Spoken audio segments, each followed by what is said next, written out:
दोस्तों नमस्कार। दोस्तों क्या यह कल्पना की जा सकती है कि किसी एक व्यक्ति के प्रचार पर हर मिनट 1 लाख रुपए खर्च हो जाएं और वह व्यक्ति 1 लाख रुपए अपनी जेब से नहीं निकाल रहा हो बल्कि इस देश के टैक्स पेयर का वो पैसा हो।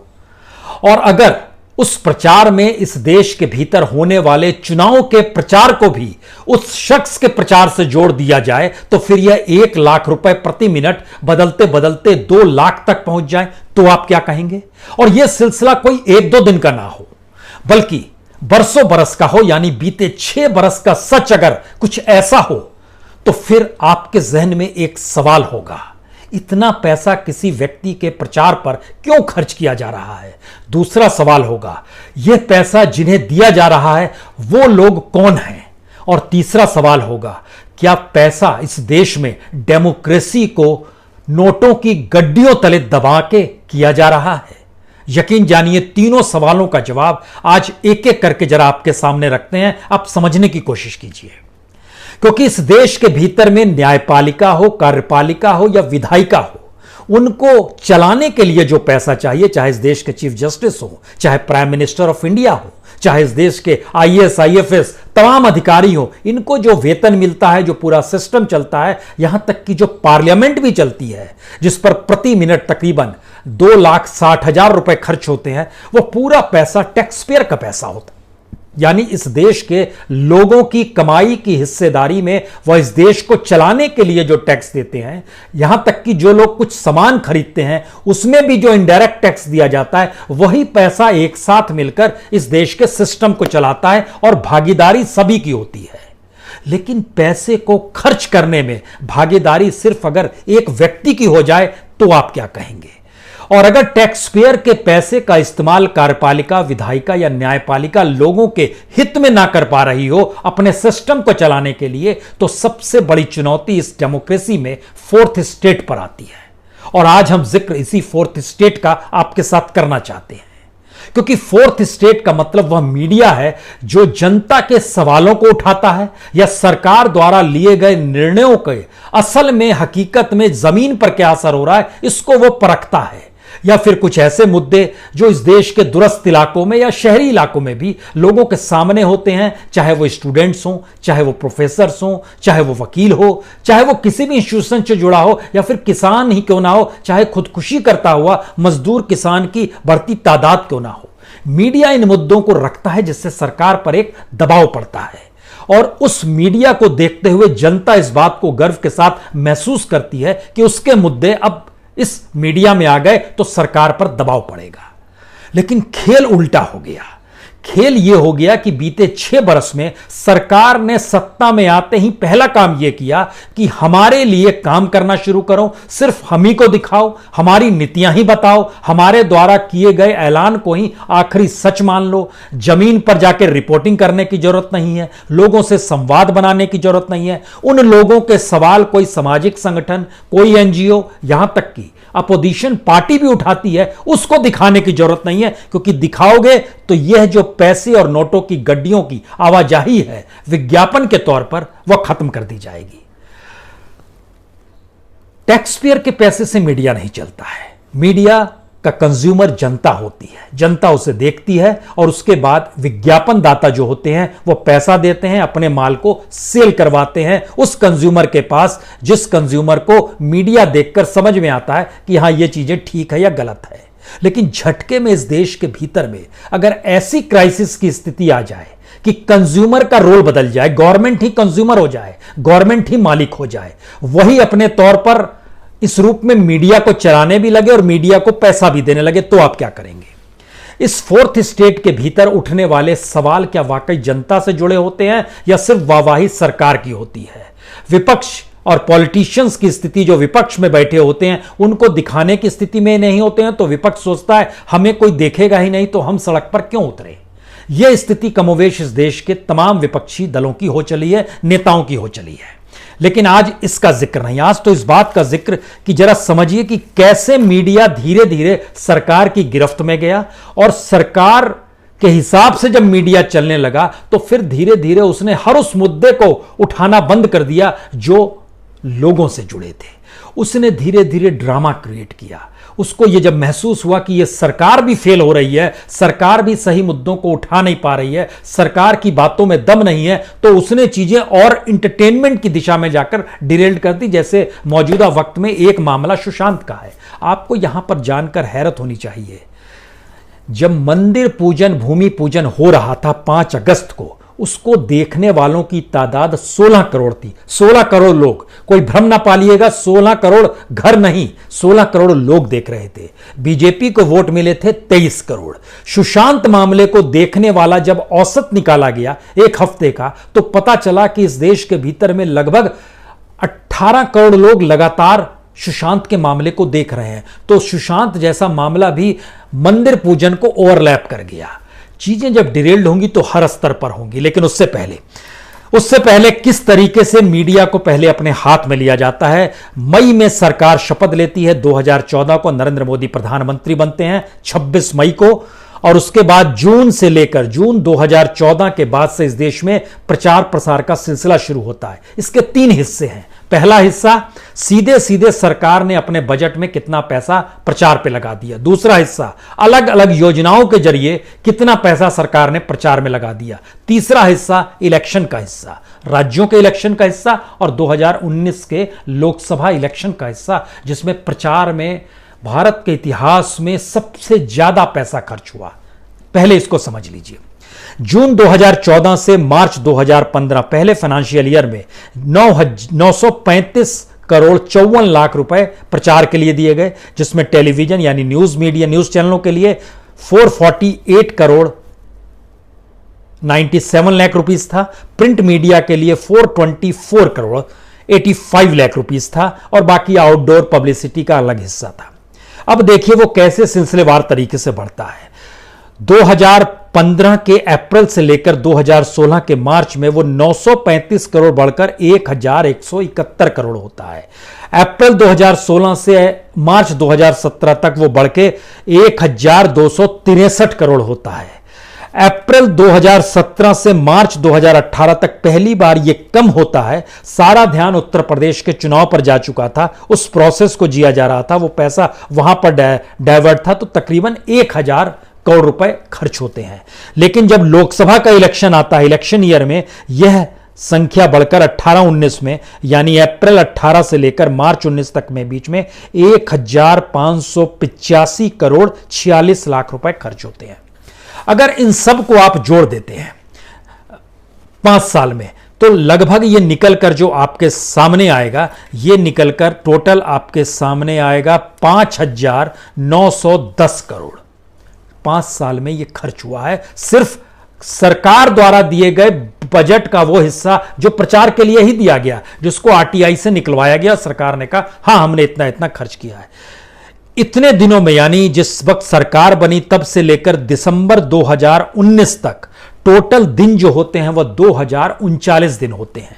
जब हमने 2039 दिनों से डिवाइड किया 5910 को, तो पैसा जो निकल कर आया वो प्रतिदिन 3,18,78,371 रुपए, यह प्रतिदिन के प्रचार का खर्चा है बीते 6 साल का। 3,18,00,000 जी, शॉर्ट टर्म में लेते हैं, 1000 और रुपया छोड़ देते हैं। उसको जब 1 घंटे में कन्वर्ट किया तो पता चला कि 13,28,000 रुपए प्रति घंटे खर्च किए जा रहे हैं। और उसको जब मिनट में कन्वर्ट किया तो 1 मिनट में 22,137 करोड़ रुपए खर्च किए जा रहे थे, यानी 22,137 रुपए खर्च किए जा रहे थे। 22,137 रुपए सरकार ने अपने बजट में दिखला दिया। उसके बाद आइए, जो योजनाएं अलग अलग मंत्रालयों के जरिए चुनाव प्रचार होता है, तस्वीर एक ही शख्स की रहती है, वो शख्स प्रधानमंत्री है। चाहे इस देश में डिजिटल इंडिया हो, चाहे स्वच्छता भारत हो, यानी किसी भी रूप में शौचालय बन रहा हो, या फिर इस देश में डिजिटलाइज करने के लिए कोई बड़ा सा पिलर लग रहा हो, सब में प्रधानमंत्री की तस्वीर रहती है। उस पर खर्च जो आ रहा था वो तकरीबन 50,000 करोड़ का खर्च प्रचार के लिए अपने तौर पर हर महीने खर्च आने लगा। 50,000 रुपए 50 लाख रुपए हर महीने खर्च आ रहा है। और उसको जब बढ़ाते बढ़ाते सिलसिला आगे बढ़ा तो पता चला कि जो पहला बजट का हिस्सा था उस पे खर्च जो हो रहा था वह अगर 6,500 करोड़ रुपए 5 साल में खर्च हुए तो जो योजनाओं पे खर्च था वह तकरीबन 10,000 और जोड़ दीजिए 16,500 करोड़ रुपए खर्च हो रहे थे। यह स्थिति को थोड़ा और आगे बढ़ाइए। इस देश में 2014 से 2019 तक जितने भी राज्यों में चुनाव हुए, लोकसभा चुनाव के पहले तक, उसका जब खर्चा निकाला गया तो उसमें पता चला कि वह खर्चा तो कहीं ज्यादा बढ़ गया है। और प्रधानमंत्री के चुनाव प्रचार के हिस्से में प्रतिदिन जो खर्चा निकल कर आ रहा था वह तकरीबन 50,78,273 करोड़ का था, यानी प्रति मिनट जो निकल कर आने लगा वह भी पार कर गया, वो तकरीबन 75,000 रुपए तक हो गया। इन सबको जोड़ते चले जाइए। इसने कमाल की स्थिति लाकर पैदा कर दी लोकसभा चुनाव के वक्त। भारत में लोकसभा चुनाव सबसे कॉस्टली हुआ वह 2019 का। अलग अलग राय अलग अलग ऑर्गेनाइजेशंस के जरिए निकल कर आई। तकरीबन 60,000 करोड़ रुपए का जिक्र 2 संस्थानों ने किया। सेंट्रल फॉर मीडिया स्टडीज ने किया अपने तौर पर, उसने जानकारी दी, और एडीआर ने अपने तौर पर जानकारी दी। उन्होंने कहा लगभग 60,000 करोड़ रुपए खर्च हुए हैं। उसके बाद दूसरी स्थिति निकल कर आई कि इसके भीतर हमने खोजा कि विज्ञापनों पर कितना खर्चा हुआ है, तो पता चला 20 से 25,000 करोड़ रुपए विज्ञापनों पर खर्च हुआ है। इन सब को जोड़ते जोड़ते ये जानकारी आई कि जो देश में चलने वाली न्यूज चैनल हैं और जो अखबार है, इनको दरअसल इतना पैसा मिलता रहा सरकार से, या कुछ पैसा अभी तो मिला नहीं है, कुछ एडवांस कुछ दिया गया 2018 के बाद से एडवांस रुक भी गया, लेकिन फिर भी इतना पैसा दिया जाने लगा कि जो टीआरपी का पैसा था वह टीआरपी के पैसे को ओवर रूल्ड कर गया, यानी सरकार ज्यादा पैसा दे रही थी। न्यूज चैनलों का जो 2,000 करोड़ का बजट है, जो न्यूज चैनलों को टीआरपी के जरिए जो विज्ञापन से पैसा मिलता है, उसको जब नापना हमने शुरू किया तो पता चला कि उससे दुगना पैसा हर बरस सरकार ही अपने प्रचार के लिए इलेक्ट्रॉनिक मीडिया को दे रही थी, इसी लहजे में प्रिंट मीडिया को दे रही थी, इसी लहजे में रेडियो को दे रही थी। यहीं से वो सवाल निकल कर आता है, क्या वाकई डेमोक्रेसी के भीतर में जनता के सवाल कोई मायने नहीं रखेंगे? क्योंकि सरकार ने एक नीति का ऐलान किया, उस नीति का ऐलान के लिए वो जनता के बीच में गई और बताया कि हम कमाल का काम कर रहे हैं, हमने आपके लिए ये कर दिया, और मीडिया से कहा आप इसको दिखाइए, और उसको विज्ञापन में भी तब्दील कर दिया अलग अलग तरीके से। और उस विज्ञापन को दिखाना और सरकार की बात को कहते हुए वही बात जनता को दिखाई गई। जनता के दिमाग में धर करने लगा कि दरअसल सरकार भी कह रही है, मीडिया भी कह रही है, अब क्या होगा, इसका मतलब ठीक कहा जा रहा है। इसमें एक तीसरी स्थिति आई। जब स्थिति बिगड़ने लगी तो कुछ लोग बीडीओ ऑफिस पहुंचते हैं ग्रामीण इलाकों में, कुछ अपने यहाँ के कलेक्टर के यहाँ पहुंचते हैं, कुछ विधायक के यहाँ पहुंचते हैं, कुछ सांसद के यहाँ पहुंचते हैं। सत्ताधारी विधायक और सांसद ने जब इन आवाजों का जिक्र दिल्ली में आकर संसदीय दल की बैठकों में करना शुरू किया कि यहां से हम ऐलान कर देते हैं, लेकिन जमीन पर स्थिति नाजुक है, हमें वोट नहीं मिलेगा, तब यह कहा गया आप उसकी चिंता मत कीजिए, क्योंकि वोट का खेल कैसे इस देश में प्रचार प्रसार के साथ मानसिकता को डाइल्यूट करके हो सकता है, यह खेल हमने खेल लिया है। और यहीं से यह बात निकली कि क्या वाकई इस देश में फेसबुक को भी मैनेज किया गया और इस देश के भीतर में सोशल मीडिया को भी मैनेज कर दिया जा रहा है। यहां पर यह समझना चाहिए कि भारत की स्थिति अमेरिका वाली नहीं है। भारत के भीतर में लगभग 28 करोड़ लोग फेसबुक अकाउंट खोला हुआ है उन्होंने, और लगभग 40 करोड़ लोगों ने 40 करोड़ अकाउंट जो है वो व्हाट्सएप के अकाउंट है। ये अकाउंट्स हैं, लोग नहीं हैं। और दूसरा सच यह है कि भारत के भीतर में जो टेलीविजन है वह तकरीबन इस देश में 20 करोड़ घरों तक पहुंचता है, और 20 करोड़ घरों का मतलब माना जाता है लगभग 85 करोड़ लोग टेलीविजन के दायरे में आते हैं। तो भारत में सोशल मीडिया से कहीं ज्यादा असरकारक टेलीविजन मीडिया है। 85 करोड़ लोगों तक इसकी पहुंच है। लेकिन इसका दूसरा सच क्या है? इसका दूसरा सच है कि 45 करोड़ लोगों के यहां नहीं भी पहुंचता है।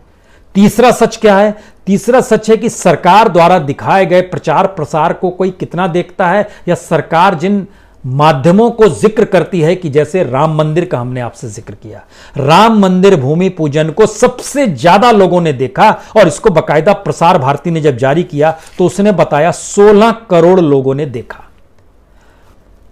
बीजेपी को वोट कितने मिले थे? बीजेपी को 2019 में वोट मिले थे 23 करोड़। भूमि पूजन कितनों ने देखा? 16 करोड़ लोगों ने। इससे भी बात हल नहीं होगी। दरअसल इस दौर में चीजें जो डाइल्यूट होनी शुरू हुई, सबसे बड़ी डाइल्यूशन की स्थिति आई जीएसटी के बाद। नोटबंदी में तो जो लोग मर रहे थे उसको मीडिया ने छुपा लिया क्योंकि उस दौर में पैसे की आवाजाही थी। जीएसटी ने पहली बार मीडिया के सामने एक सवाल खड़ा किया कि अगर इस देश का व्यापारी खत्म हो जाएगा, बिजनेसमैन खत्म हो जाएगा, और धीरे धीरे ये बात आगे बढ़ते बढ़ते जब कॉर्पोरेट तक पहुंची तो ये सवाल निकल कर आया कि अगर वहां से पैसे की आवाजाही रुक जाएगी तो मीडिया कैसे चलेगी। तब मीडिया ने एक दूसरा रास्ता पकड़ा। सरकार को लोग देखना नहीं चाह रहे थे तो सरकार को कम दिखाया, लेकिन ऐसे इश्यूज को उठा दिया जिन इश्यूज में ड्रामा था, ट्रेजेडी थी, एक थ्रिल था। और इसकी पराकाष्ठा होते होते ये सुशांत के मामले तक हम लोग पहुंच गए। इस दौर में इस देश में क्या कोई मामले नहीं है? यह सवाल आपके जहन में होना चाहिए और यह सवाल होगा भी आपके जहन में कि क्या यह स्थिति नहीं थी। हमने जब इसका हिस्सा निकाला कि किस रूप में सुशांत को दिखाया जा रहा था तो वो आंकड़ा भी बड़ा दिलचस्प निकल कर आया, क्योंकि इसमें हमें जानकारी निकल कर आई कि एक चैनल ने तकरीबन जो टीआरपी निकल कर आई 32वें हफ्ते की, उसमें इस जानकारी मिली कि दरअसल एक खास चैनल ने 24 घंटे में से 15 घंटे तक सिर्फ सुशांत की खबर को दिखाया। उस एक हफ्ते का लाभ उसको यह हुआ कि उसमें तकरीबन 2 से 2.5% की वृद्धि हो गई और दूसरे चैनल में लगभग 1 से 1.5% की गिरावट आ गई, जो बाकी चैनल 6 से 8 घंटे दिखा रहे थे। और जो पिछले थर्सडे के दिन, बृहस्पतिवार के दिन टीआरपी की रेटिंग आती है, उसके बाद से आप ध्यान देखिए, टीवी खोल के देखिए, सिर्फ आपको सुशांत की खबर मिलेगी, क्योंकि लोगों ने यह मान लिया कि दरअसल यह खबर ही लोग देख रहे हैं। लोगों ने नहीं माना, मीडिया चैनल ने माना। अब यही खबर देखी जाएगी, बाकियों को दिखाने का मतलब नहीं है, क्योंकि टीआरपी इसी पे है और टीआरपी के जरिए विज्ञापन दाता इसी के जरिए पैसा देंगे। क्योंकि इस बीच का एक सच यह भी है कि सरकार की हथेली खाली है, सरकार का खजाना खाली है। तो जो पुराना पैसा था विज्ञापनों का, वह भी करीब कई हजार करोड़ का है। जो बकाया है प्रिंट का, टेलीविजन मीडिया का, वह भी सरकार दे पाने की स्थिति में नहीं आ पा रही है, नहीं दिया है अभी तक। तो इन लोगों ने फिर वैसी खबरों को दिखाना शुरू किया जिसमें सरकार से जुड़े मुद्दे ना आते हों, क्योंकि वो बकाया की रकम भी चाहिए, सरकार के खिलाफ भी नहीं जाना है, जनता के मुद्दों को उठाना भी नहीं है और किसी तरह की कोई तकलीफ सरकार को ना हो, इस दिशा में ध्यान देना शुरू किया। अब कमोवेश हर चैनल जो फर्स्ट 5 का टीआरपी रेट में आता है उसमें आप देखिएगा तो लगभग 16, 15, 16, 17, 18 घंटे तक दिखाया जा रहा है। लेकिन सवाल है ये लोग दिखाते क्या हैं? अब आप देखिए, और क्या दिखाना चाहिए यह भी हम हिस्से में आते हैं।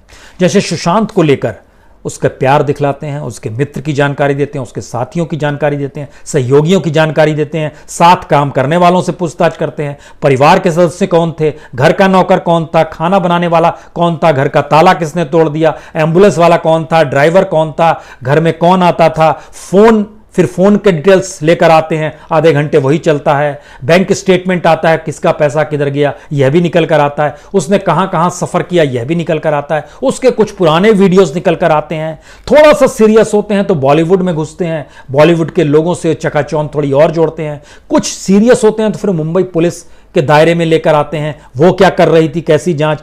और सीरियस होते हैं तो इसमें पॉलिटिकल एंगल आता है, बिहार में चुनाव को जोड़ा जाता है सुशांत से, राजनीतिक एंगल महाराष्ट्र के भीतर में शिवसेना का क्या है उसको भी जोड़ा जाता है, और भी केसेस होते हैं तो सीबीआई की पुराना हिस्ट्री क्या रहा है, उससे पहले जो वहां पर एक और महिला की जो डेथ हो गई थी, रिया खान कुछ, उसकी जो डेथ हो गई थी उसको लेकर निकल कर आते हैं, जो निशब्द फिल्म में थी अमिताभ बच्चन के साथ, उसकी जांच में क्या हुआ, उसको तो महाराष्ट्र पुलिस ने भी जांच। ये एंगल्स हैं, खबरों के एंगल, जो हर 15 मिनट आधे घंटे के स्लॉट्स बनाते चले जाइए, चलते चले जाएगा। यहां से सवाल आया, क्या वाकई इस देश में खबरें नहीं बची हैं? मौजूदा वक्त में नीट और जी को लेकर सबसे ज्यादा इस देश का युवा परेशान है। परीक्षा नहीं होनी चाहिए, सरकार कह रही है कराएंगे, सुप्रीम कोर्ट कह रहा है कराएंगे। सवाल बच्चों के उठाइए, कंटोनमेंट जोन कल हो जाएगा उनके इलाके में तो परीक्षा देने कैसे जाएंगे, एग्जामिनेशन सेंटर तक कैसे पहुंचेंगे, जो परीक्षा का परिणाम, अगर इन सब से आप ऊपर भी जाएं तो अगला सवाल यह है कि इस देश में परीक्षा का परिणाम निकलेगा तो स्टूडेंट्स के सामने कैसा भविष्य है। सरकार की मुसीबत यह हो गई है कि दरअसल एक लॉट नहीं निकलेगा तो दूसरा लॉट तब तक तैयार हो जाएगा, यानी जो अगले बरस के जिन्होंने नीट और जी देने तब दोनों एक साथ मिल जाएंगे। तब हम इस देश में साइकिल कैसे चलाएंगे, जो एक करप्ट साइकिल इस देश के भीतर में चलती रहती है और लोग उसी में खोया रहता है। यह साइकिल अगर रुक गई, इस दौर की महामारी ने इकोनॉमिक्स की साइकिल तो रोक दी है, इकोनॉमी इस देश की ठहर गई है, तो सरकार के हाथ पांव फूल गए हैं, अब देश को चलाएं कैसे। जीडीपी नेगेटिव में जा रहा है, कोर सेक्टर का पूरा प्रोडक्शन नीचे में जा रहा है, डेवलपमेंट करने की स्थिति में नहीं है, इंफ्रास्ट्रक्चर की स्थिति नहीं है, बैंक कंगाल हो गए, बड़ी मुश्किल में है सरकार। अब ऐसे में स्टूडेंट्स में अगर वो परीक्षा नहीं लेगी तो फिर अगला लॉट कल को तैयार हो जाएगा, जो अब वहां से निकलेगा 12th करके, ग्रेजुएशन करके। उसके लिए आपके पास क्या उपाय होगा? बाजार में नौकरी है नहीं। इस दौर में जो होटल मैनेजमेंट था, टूरिज्म था, एविएशन सेक्टर था, ऑटो सेक्टर था, पूरी तरह ध्वस्त हो चुका है। आप उसको रिवाइव करने की सोच भी नहीं पा रहे हैं। आईआईटी, आईआईएम क्या चल रहे हैं, दिल्ली यूनिवर्सिटी क्या चल रही है, जेएनयू क्या चल रहा है, बीएचयू क्या चल रहा है, अलीगढ़ यूनिवर्सिटी क्या चल रही है, जामिया क्या चल रहा है, सारे यूनिवर्सिटीज ठप पड़ी हुई है। आपके पास कोई विजन नहीं है, कैसे चलाएंगे? टेलीविजन न्यूज चैनलों को बताना चाहिए, सरकार पे दबाव बनाना चाहिए कि ऐसे इश्यूज है, आप इन पर ध्यान क्यों नहीं देते हैं। आप अब भी अपने प्रचार प्रसार में लगे हुए हैं। और सोचिए किसी की स्थिति, चाहे वो स्कूल कॉलेज की स्थिति हो, व्यापारियों की स्थिति हो, छोटे हॉकर्स की स्थिति हो, किसानों की स्थिति हो, डीजल की कीमत बढ़ी तो किसानों पर क्या असर होगा। दोबारा संकट बीज और खाद का है और दोबारा खुदकुशी और भुखमरी की स्थिति किसानों और मजदूरों में डेवलप हो रही है, लेकिन यह खबर नहीं होगी। बैंक मर्जर से बैंकों की स्थिति कितनी नाजुक हो गई है। आरबीआई जो लगातार नोट जिससे छपवा के इस देश में इन्फ्लेशन धीरे धीरे बढ़ रहा है और बैंक से मिलने वाला इंटरेस्ट रेट भी इन्फ्लेशन से अब कम हो गया है, तो लोगों के पास जो संपत्ति है वह तो कीमत कम होती जाएगी। मीडिया ये काम नहीं करेगा। यानी लोकतंत्र को जीवित रखने के लिए और एक सिस्टम को बैलेंस बनाए रखने के लिए जो होना चाहिए था उससे सबने आंख मोड़ लिया। गुनाहगार के तौर पर मीडिया, फोर्थ स्टेट शायद सबसे बड़ा गुनाहगार हो सकता है, क्योंकि सत्ता में आया शख्स तो सत्ता को लेकर लगातार चाहेगा ही कि उसकी हथेली में सत्ता रहे। वो क्यों नहीं चाहेगा कि वो तानाशाह हो जाए, वो क्यों नहीं चाहेगा कि हर कोई करप्ट हो जाए। सवाल यही है कि जो इंस्टीट्यूशंस अपने तौर पर काम कर रहे थे वह अगर खत्म हो जाएंगे तो फिर आप क्या करेंगे। आज खबर आ गई कि जस्टिस गोगोई जो पार्लियामेंट्रियन हो चुके हैं, आने वाले वक्त में असम के मुख्यमंत्री के कैंडिडेट होंगे।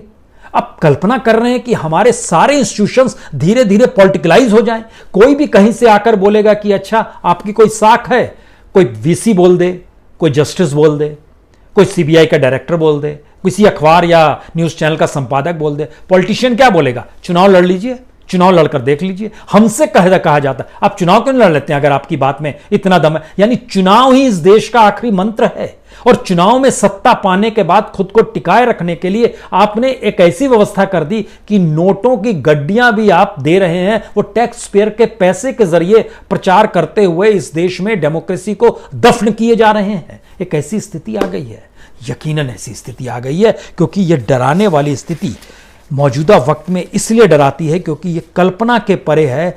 1 मिनट में इलेक्शन के खर्चे को जोड़ दीजिएगा तो 2 लाख रुपए, 1 घंटे में इलेक्शन के खर्चे को अगर आप जोड़ दीजिएगा तो तकरीबन 33 लाख रुपए। यानी 1 मिनट में 2 लाख रुपए तक आता है, 1 घंटे में 33 लाख, 1 दिन में वो बढ़ते जा रहा है। कैसे एवरेज के हिसाब से बढ़ते चले जाइए, वो लगभग 12 करोड़ हो जाता है। और धीरे धीरे बढ़ते बढ़ते पता चलता है कि इस देश के भीतर में लाखों करोड़ रुपया सिर्फ प्रचार पर ही खर्च हुआ है। यानी एक ऐसी भ्रम की स्थिति देश में प्रचार प्रसार के जरिए बनाने के लिए फोर्थ स्टेट को भी अनुकूल कर लिया गया। क्या इस देश के एडिटर्स को मीडिया की साख बचाए रखने के लिए, फोर्थ स्टेट इंस्टीट्यूशन की साख बचाए रखने के लिए सामने नहीं आना चाहिए? क्या इस देश की न्यायपालिका में चीफ जस्टिस को निकलकर नहीं आना चाहिए? क्या इस देश के भीतर में जो ब्यूरोक्रेट्स बैठे हुए हैं ऊपर में, क्या उनको नहीं कहना चाहिए? लेकिन नहीं, एक ऐसी स्थिति बना दी गई है जिसमें जो सत्ता पे बैठा हुआ टिप ऑफ द व्यक्ति है उसके प्रचार प्रसार से लेकर एक हवा पूरे देश में आप क्रिएट करते चले जाइए और बताते चलिए कि यही है, तो उसके बाद लोग क्या कहेंगे? हाँ हाँ यही है। महात्मा गांधी का कोट याद रखिए आखिर में, जनता जब ऐसी स्थिति में आ जाए कि राजा भी कह दे कि आज से हम तुमको गुलामी से मुक्त करते हैं और जनता कहे नहीं नहीं हम तो गुलाम ही रहना चाहेंगे, तो इसका मतलब है कि आपका पूरा डेमोक्रेसी का सिस्टम खत्म हो चला है। इसी सिस्टम को जनता अनुकूल बनाने की जरूरत है, इसी को ठीक करने की जरूरत है। बहुत बहुत शुक्रिया, बहुत बहुत शुक्रिया।